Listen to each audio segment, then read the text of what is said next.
On a quiet evening in a dimly lit city park, a 66-year-old retired black army nurse takes her loyal dog out for their nightly walk. But the calm shatters when three men emerge from the shadows, their eyes sharp with predatory intent and their whispers heavy with menace. They think she is just an easy target, a frail, older woman with nowhere to run. What they don't know is that she has faced danger before, and with her dog by her side, she's more than ready to face it again. In the quiet space of a peaceful and deserted evening, there was a special couple going for a walk. An elderly black woman and her loyal dog. Angela Hayes adjusted her scarf as the cool night air wrapped around her. The streets of Rosewood were quiet, too quiet for her liking. It wasn't always like this. She remembered a time when the neighborhood felt safer, children playing outside, families enjoying evening walks, laughter echoing down the sidewalks. But things had changed. After a string of break-ins and robberies, people started locking their doors earlier, leaving the streets empty long before nightfall. Still, Angela refused to let fear dictate her life. Beside her, Shadow walked with his usual confidence. His large frame moved with purpose, and his sharp eyes scanned the surroundings. Angela glanced down at him and smiled. "Looks like it's just us again, huh, boy?" she said, her voice soft but steady.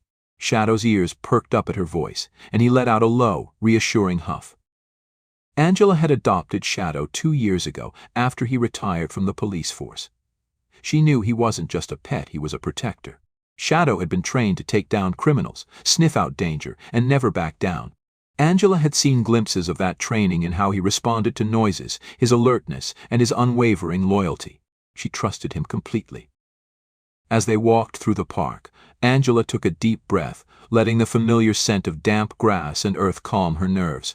She enjoyed these walks, a chance to clear her mind and enjoy the solitude. But tonight felt different. The streetlights flickered overhead, casting long, uneven shadows. The wind whispered through the trees, but there was something else, something that made her grip Shadow's leash a little tighter. Ahead, 3 men stood clustered under one of the flickering streetlights. They were talking in low voices, their heads close together. Angela slowed her steps, her instincts flaring. Shadow stopped, his body tensing as his eyes locked onto the group. A low growl rumbled in his chest. "It's okay, boy," Angela whispered, though she wasn't entirely sure if she believed it herself. She straightened her shoulders and kept walking, refusing to show any sign of fear. One of the men noticed her first. He nudged his friend and gestured in her direction. "Look at this," he said, his voice carrying in the still night. "Grandma out here walking her guard dog." Angela kept her eyes forward, pretending not to hear, but her heart pounded. The tallest of the 3, a man with a shaved head and a scar running down his cheek, stepped forward. "Hey lady," he called out. "Nice dog. Bet he's expensive." Shadow growled louder, stepping slightly in front of Angela. "Easy, Shadow," she murmured, her voice steady. She met the man's gaze, refusing to let him intimidate her. "Can I help you with something?" The man grinned, flashing yellowed teeth. "Yeah, actually, you can," he said, taking another step closer. "Why don't you hand over your purse and your phone? Oh, and don't forget the dog. He looks like he'd sell for a pretty penny." Angela's stomach tightened, but her voice remained calm. "I think you've got the wrong idea," she said. "I'm just out for a walk. Why don't you step aside and let me pass?" The man laughed, and his friends joined in. "You hear that, guys? She thinks she's got a choice." The second man, shorter and stockier, reached into his jacket and pulled out a knife. Its blade glinted in the dim light. "We're not asking, lady." Shadow barked, sharp and commanding, the sound cutting through the laughter like a knife. The man with the knife flinched, but the leader stepped closer. "You better call off your mutt before things get ugly," he said, his grin fading. Angela tightened her grip on Shadow's leash. Her mind raced, calculating her options. She couldn't outrun them, and even if she tried, they wouldn't let her get far. Shadow was trained, but 3 against 1 even for him was a dangerous fight. "I'm warning you," she said, her voice steel. "You don't want to do this." The leader's grin returned, but this time it was colder. "I think we do." And then, everything happened at once. The man with the knife lunged forward, but Shadow was faster. With a snarl, he leapt, his jaws clamping down on the man's arm. The knife clattered to the ground as the man screamed, trying to shake Shadow off. Angela took a step back, her heart pounding as adrenaline flooded her veins. The leader shouted, charging toward Shadow, but Angela reacted without thinking. She reached into her bag, pulled out a can of pepper spray, and aimed it directly at his face. The man stumbled back, cursing and clawing at his eyes. "You crazy old hag," he yelled, but Angela didn't back down. The third man hesitated, his eyes darting between his friends and Shadow, who was still holding the first man down. Angela pointed the pepper spray at him. "Don't even think about it," she warned. For a moment he froze. Then he turned and bolted, disappearing into the night. The leader, still rubbing his eyes, tried to run, but Shadow released the first man and lunged at him, knocking him to the ground. Angela's hands trembled as she pulled out her phone and dialed 911. "Yes, I need police assistance at Rosewood Park," she said, her voice steady despite the chaos around her. "I was attacked, but my dog stopped them. They're down, but I need officers here now." By the time the dispatcher confirmed help was on the way, Shadow had both men pinned, growling low and menacingly whenever they tried to move. Angela crouched down beside him, her hand resting lightly on his back. "Good boy," she whispered. "Good boy." The sound of sirens broke the tension, their wails cutting through the night. Angela exhaled slowly, relief washing over her, but her eyes never left the two men lying on the pavement. "You messed with the wrong woman," she muttered under her breath. Shadow wagged his tail slightly, his eyes still locked on the men, as if to say, "And the wrong dog." Angela Hayes stood her ground as the flashing red and blue lights washed over the darkened park. Shadow remained tense, his muscular frame still coiled and ready to spring into action if necessary. The two men sprawled on the ground. Trey Harris and Damon Reed groaned as they shielded their eyes from the harsh glare of the approaching squad cars. The sound of slamming car doors echoed as Officer Darrell Lewis stepped out, his sharp eyes immediately scanning the scene. Angela exhaled, relief flooding her chest. Darrell wasn't just any cop, he was a longtime friend, someone who had earned Angela's trust over the years. He moved with purpose, his hand resting lightly on the grip of his holstered weapon as he approached. "Angela?" he called, his voice steady but tinged with concern. "Over here, Darrell," she replied, her voice calm but firm. Shadow stood protectively by her side, his eyes locked on the men on the ground. Darrell took one look at the situation, the knife lying nearby, the trembling thug pinned under Shadow's watchful gaze, and the pepper spray residue glistening on Trey's reddened face, and immediately pieced it together. "You okay?" he asked, stepping closer. "I'm fine," Angela said, "but these two thought they could make me an easy target." She gestured at Trey and Damon. Turns out they had no idea who they were dealing with. Darrell's lips twitched as if he was suppressing a smile, but his focus quickly shifted to the suspects. "What the hell were you thinking?" he barked at Trey, who squirmed but said nothing. Damon clutched his arm, wincing in pain where Shadow's teeth had left clear indentations. Two more officers, one younger and another slightly older, stepped out of their vehicle and quickly moved to secure the scene. The older officer nodded at Shadow. "That's some dog you've got there, ma'am." "Former K-9, Angela said, scratching behind Shadow's ears as he relaxed just slightly. "Still knows how to handle himself." "You can say that again," the younger officer muttered as he carefully retrieved the knife and bagged it as evidence. Darrell crouched near Trey, pulling his wrists behind his back and snapping on a pair of handcuffs. "You're under arrest for assault and attempted robbery," he said, his tone brooking no argument. "You have the right to remain silent. Anything you say can and will be used against you in a court of law." "Assault," Trey snapped, coughing from the lingering pepper spray. "She's the one who attacked us. That dog's out of control." "Out of control," Angela repeated, stepping closer. "You pulled a knife on me, Trey. What exactly were you expecting to happen?" "A handshake." Darrell shot Trey a look that silenced him before he could retort. "I'd watch what you say, Harris. We'll let the cameras and witnesses tell the story." Damon, meanwhile, had stopped struggling entirely. His head hung low, his breathing shallow as the younger officer cuffed him as well. "It wasn't supposed to go like this," he muttered under his breath, his voice barely above a whisper. Darrell stood, his eyes sharp as he turned to Angela. You said 3 men. Angela nodded. The third one ran. Skinny guy, probably mid-20s. He took off down 5th Street. The older officer spoke into his radio, relaying the description. We'll sweep the area, he said. He won't get far. Angela finally relaxed, letting go of the breath she hadn't realized she'd been holding. Shadow leaned into her leg, his tail wagging slightly now that the immediate danger had passed. Darryl walked over, lowering his voice. You sure you're okay? That could have gone bad fast. Angela gave him a look. You know me, Darryl. I'm not one to go down without a fight. Darryl chuckled, shaking his head. You never are, but still you need to be careful out here. These guys are getting bolder. Angela's face hardened. Then maybe it's time someone reminded them whose neighborhood this is. Darryl nodded. We'll get these 2 processed and keep you updated. But Angela, he glanced at Shadow. You should probably think twice about walking alone at night, even with him. Angela smirked. Darryl, you of all people should know Shadow, and I don't scare easy.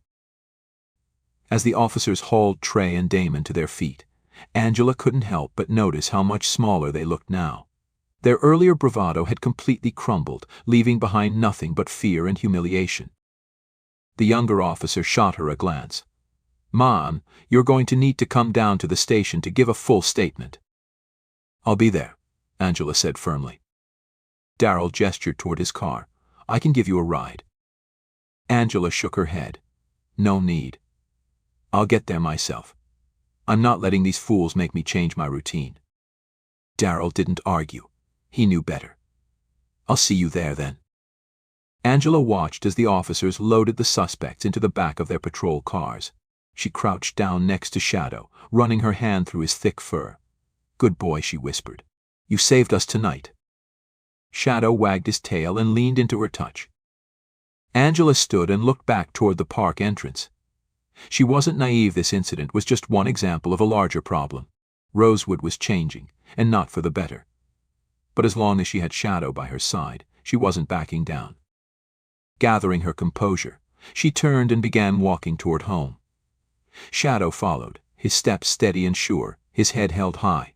The fight might have been over for now, but Angela knew this was only the beginning. Angela Hayes stepped into the brightly lit police station, the hum of activity pressing in around her. Officers moved back and forth, phones rang, and the hum of quiet conversations filled the air. Despite the bustle, Angela walked with purpose, her back straight, her expression calm but unyielding. Shadow padded beside her, his nails clicking softly against the tiled floor. Officer Darryl Lewis met her at the entrance to the bullpen. He gave a quick nod, then leaned down to give Shadow a gentle pat on the head. Good boy, he murmured before straightening. The interview room's ready. I'll sit in with you while you give your statement. Angela tilted her head, giving him a look that made it clear she wasn't interested in being coddled. Darryl, I've testified in courtrooms with far scarier faces than these rookies running around here. She glanced at a young officer fumbling with a coffee cup. I'll be fine. Darryl chuckled but didn't step aside. Still, humor me. She didn't argue. Instead, she gestured for Shadow to sit by the door and followed Darryl into the small interview room. The space smelled faintly of disinfectant and stale coffee. Angela sat down, folding her hands on the table, her sharp eyes following Darryl as he set up a recorder and notepad. Ready when you are, he said.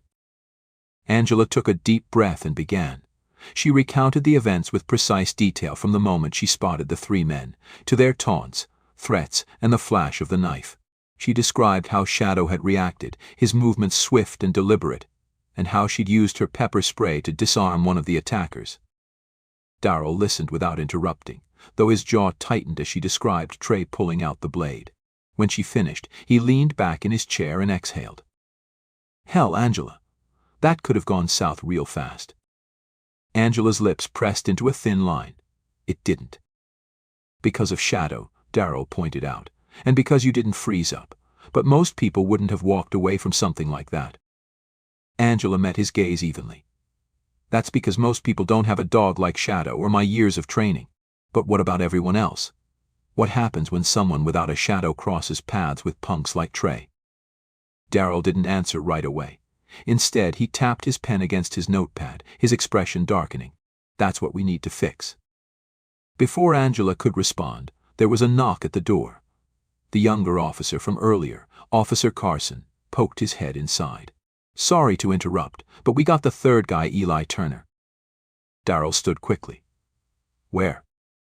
"Picked him up near the bus stop on 5th, Carson said. "Looks scared out of his mind. Claims he didn't want to hurt anyone, just got caught up with the wrong crowd." Angela snorted. "He didn't seem so scared when he was circling behind me." Darrell glanced at her. "Mind if I talk to him first? He might open up." Angela nodded.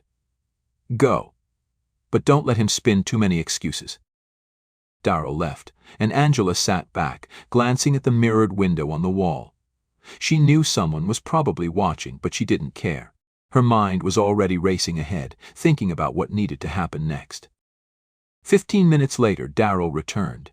His expression was a mix of frustration and intrigue. "Well?" Angela asked. "He's talking," Darrell said.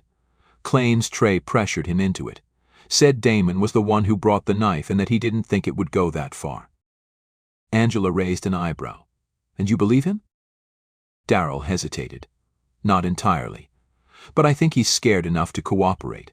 If he testifies against Trey and Damon, it could help nail them both." Angela considered this. "So what now?" Darrell sat back down. "Now we file the charges and get this to the DA. With the security footage and your statement, plus Ely flipping, we've got a solid case." Angela's shoulders relaxed slightly, but the fire in her eyes didn't dim. "Good. But this doesn't end here, Darrell. You and I both know these streets aren't as safe as they used to be." Darrell sighed. "You're right. It's getting worse, especially around Rosewood."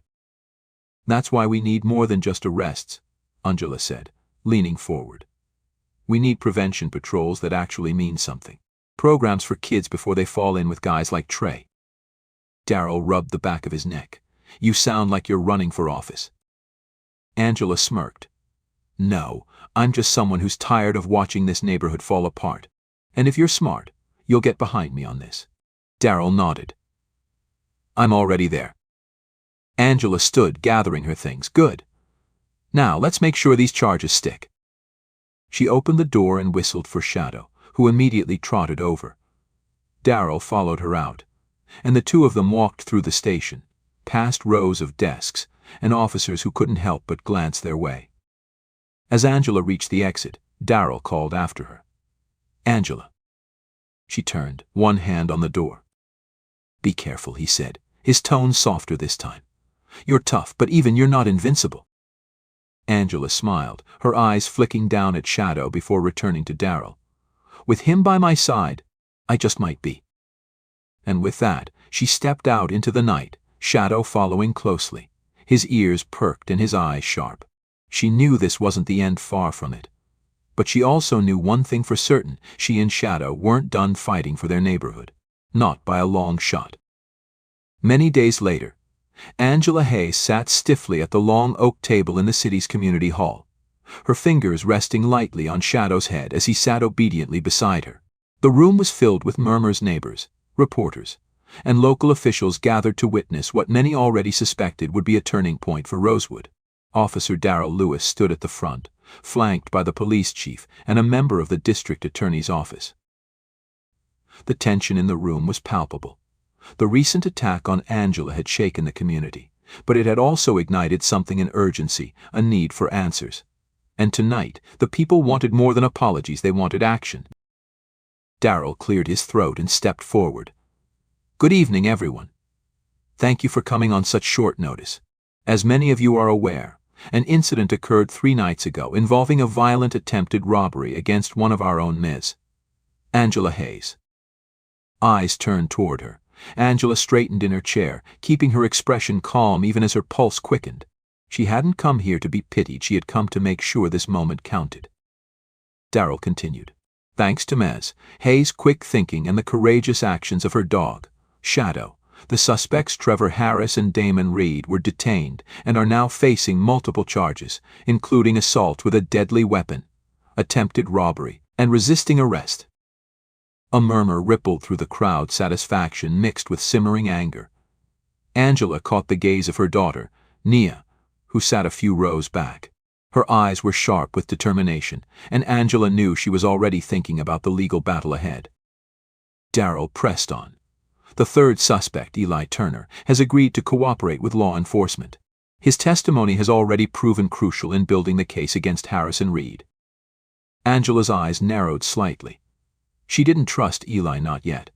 But if his cooperation helped put Trey and Damon away, she'd take it. While we commend Ms. Hayes and Shadow for their bravery, Darryl said, this incident also highlights the need for stronger measures to protect our community.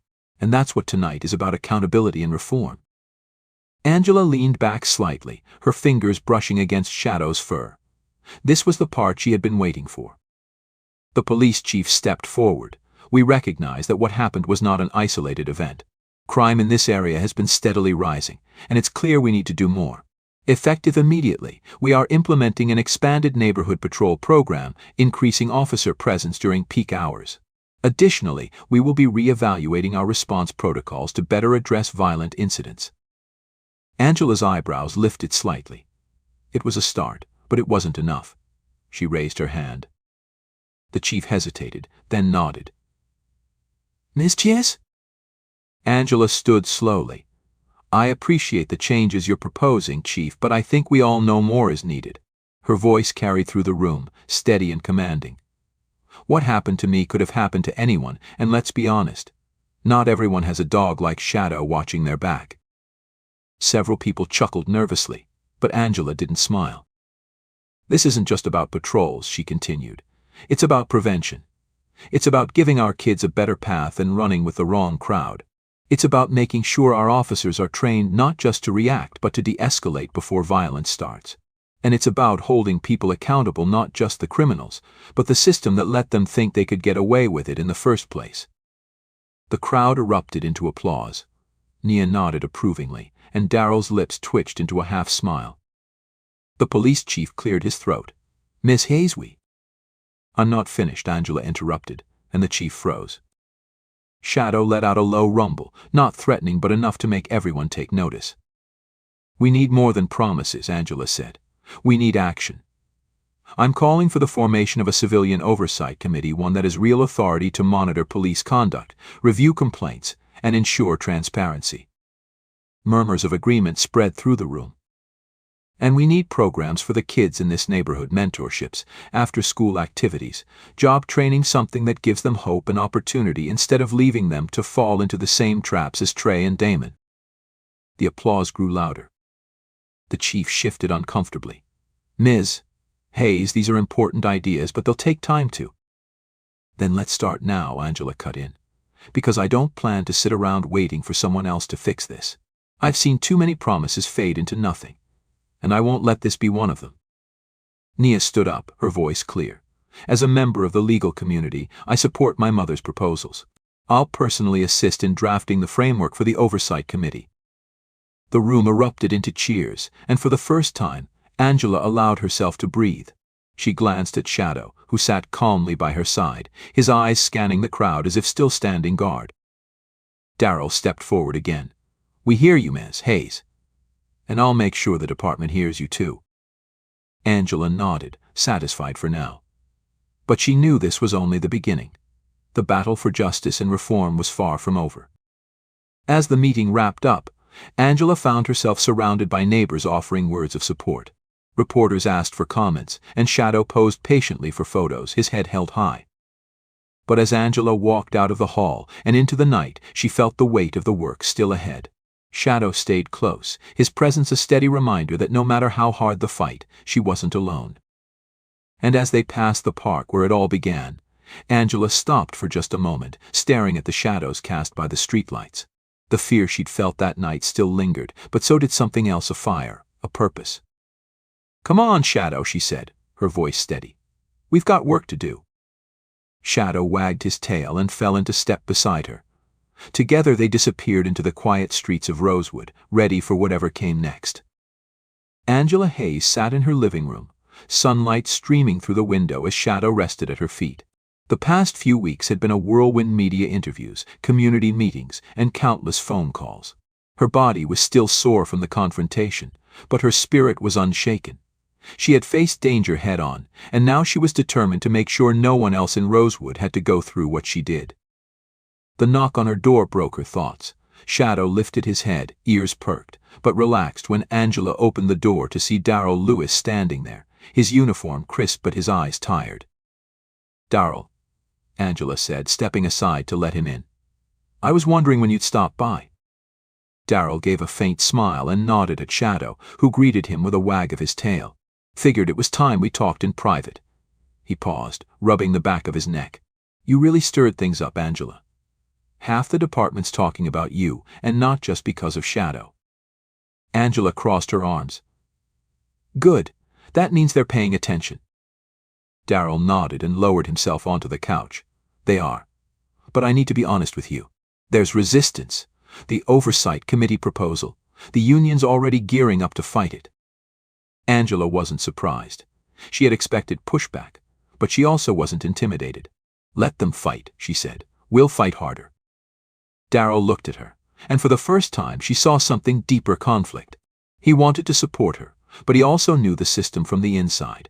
It wasn't built to change easily.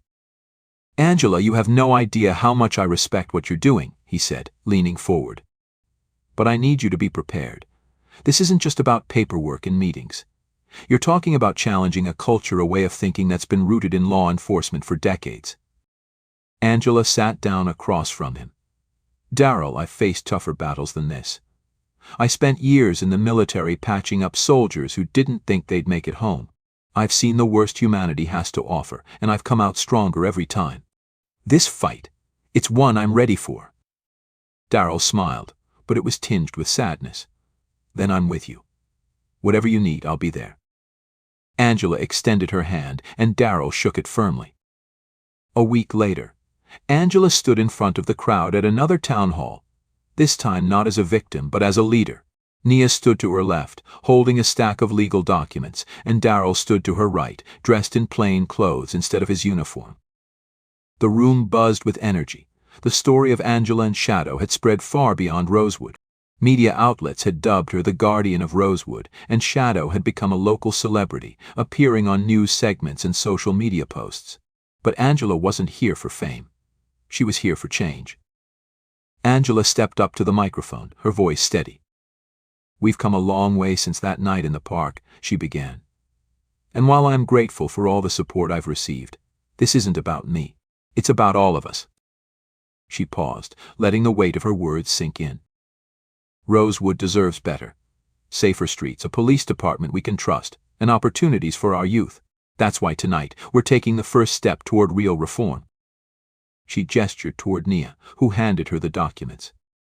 "This," Angela said, holding up the papers, "is the proposal for the Rosewood Civilian Oversight Committee. This group, made up of community members, will have the power to review police actions, handle complaints, and ensure transparency. It's not just a promise, it's a plan." Applause erupted, but Angela wasn't finished. "And that's not all," she continued.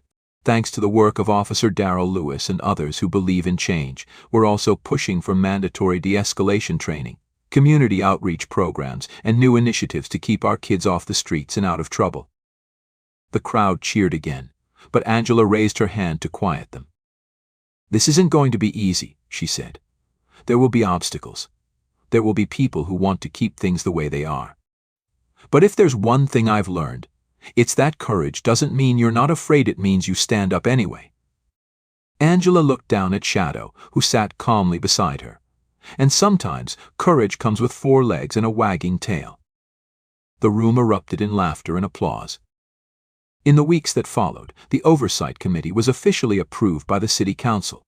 Shadow was awarded a special medal for bravery, presented in a small ceremony at the police station. Angela stood by his side as the chief pinned the medal to his collar, and Shadow wagged his tail as if he knew exactly what it meant. But the real work was just beginning. Angela became a fixture at city meetings, working with Nia and Darrell to push reforms through. Trey and Damon were sentenced to prison, and Ely, true to his word, testified, helping to build a stronger case against them. Angela even took time to meet with Eli privately, offering him a chance to join a job training program instead of following the same path that had led him to that night in the park. You've got a second chance, she told him. Don't waste it. He promised he wouldn't. One evening, Angela and Shadow walked through the park, the same path where it all began. But this time, the park felt different, safer. Parents played with their kids, teenagers shot hoops, and neighbors greeted each other with smiles instead of wary glances. Angela stopped at a new plaque near the bench where she had first seen Trey and his crew. It read, "In honor of Angela Hayes and Shadow, for their bravery and commitment to justice. Rosewood stands stronger because of them." Angela ran her fingers over the engraving and smiled. "Looks like you made history, Shadow," she said. Shadow wagged his tail and nudged her hand. Angela looked out over the park, taking in the sight of her community coming together. She knew the fight wasn't over, there would always be more to do. But for now, she let herself enjoy the victory.